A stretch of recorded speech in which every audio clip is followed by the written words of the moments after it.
Forget everything you thought you knew about cooking with gas. There's another, possibly superior contender in town, and it's heating up in kitchens everywhere. All right, so first things first.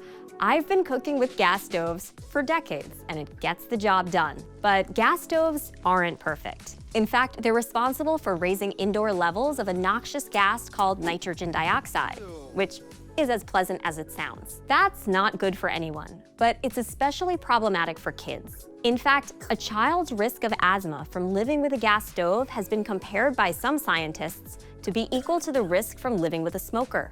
Gas can also pose other safety hazards, stemming from exposure to unhealthy levels of carbon monoxide and benzene. And let's not forget about the environment. Cooking with gas emits damaging greenhouse gases like methane into the atmosphere, fueling climate change. So can't we just turn off the flame and call it a day? Unfortunately, no.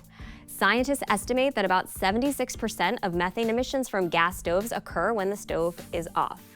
And that's because gas connections and fittings to stoves and gas lines are actually responsible for most emissions, a lot more so than cooking on the stove itself. So emissions are still a problem, even when we're not cooking. Emissions. But fear not, my fellow chefs. Enter induction stoves, which use an electromagnetic system to heat cookware without requiring natural gas at all. The biggest reason induction cooking has been winning over a lot of professional chefs in the industry is because it allows them to set and maintain precise temperatures with speed and accuracy. And on top of that, induction stoves are generally hard to turn on by accident because they require the presence of a pan to get hot. That makes them less dangerous around children, older family members, and well, let's be honest, me too.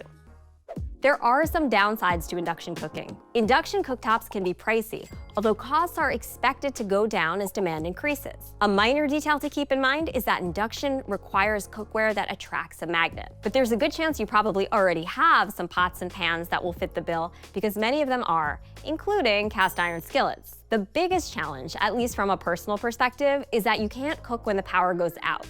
No electricity means no induction. But it's about trade-offs. And the big bonus is that induction cooking means easy cleaning. The glass ceramic surface on the cooktop only heats up directly under the pot or pan, so anything that splatters won't cook down into that surface and get caked on. With all of that in mind, it's not surprising that so many professional chefs have been switching from gas to induction. Joining me in the kitchen today is Chef Chris Galarza, who's going to tell us more about induction cooking. Welcome to my kitchen, Chef Chris. Thank you for having me. Can we talk for a minute about efficiency? Because so much of this has to do with efficiency in the kitchen while we're cooking. Yeah. The difference here is that the traditional gas range, we're looking at about 30 to 35% efficient. More effectively, what's happening is that it's heating up your space, which now your air conditioner is going to be working, and now your electricity rates are going to be going up as well. The way induction works is about 90% efficient. On the low end, we're talking 85%. So every dollar you're spending, almost all of it is going into your food. And are there any downsides?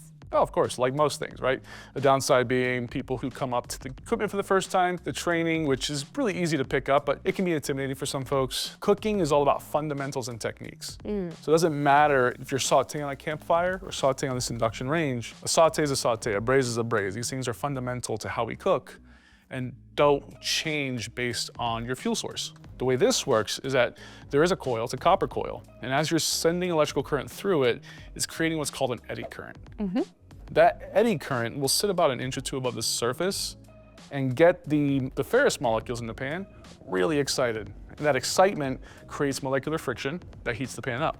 Well, we've been talking about induction cooking, but let's cook. Let's do it. As a matter of fact, I co-opt your freezer. I hope you don't mind. I put a pan in there just to show the power of induction. So obviously you can see how frosty it is. That's cold. It is cold. All right, so we're gonna get a pan hot. Put a little oil in here. Everything that you shouldn't do as a chef, right? Cold pan, cold oil. We're gonna start getting things ready. So we're gonna turn this thing on, get it going. You can just hear the fan. So again, everything that chefs tell you not to do, cold pan, cold product, cold oil. But we're gonna show how fast this gets hot.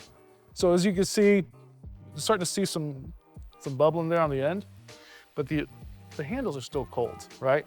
So I can see the sizzling. This is just a few seconds on that. So how is it possible, like hot and then still ice cold? because the only thing getting hot, again, that eddy current is only an inch or two above the surface. So the only thing getting hot is the bottom of the pan. Huh. So everything else is staying. As a matter of fact, we can put some money underneath Oh my goodness.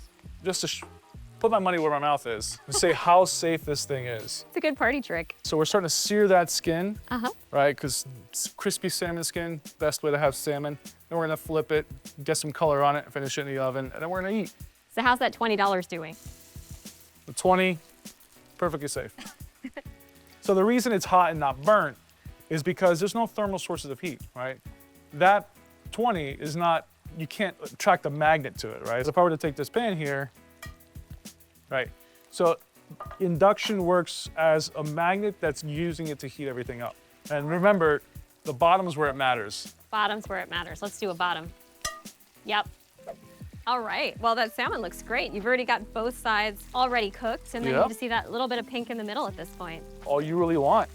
So let's plate up and let's eat. Oh, I'm excited. Okay, because I'm not worried about it being hot, I'm just gonna grab this. And because we had that pretty skin, we are going to serve it skin side up. And then just a little bit of chili crunch, because why not? So what we have here is a bed of rice with some roasted asparagus, pan-seared salmon, and some chili crunch for flavor and texture. Now that you've had a taste of cleaner cooking, are you ready to swap flames for a greener kitchen? Share your thoughts in the comments below, and let's keep the conversation simmering. Can't wait to try this. Oh, I love that crunch. Yeah, that skin. Oh my gosh. So good. Is it really?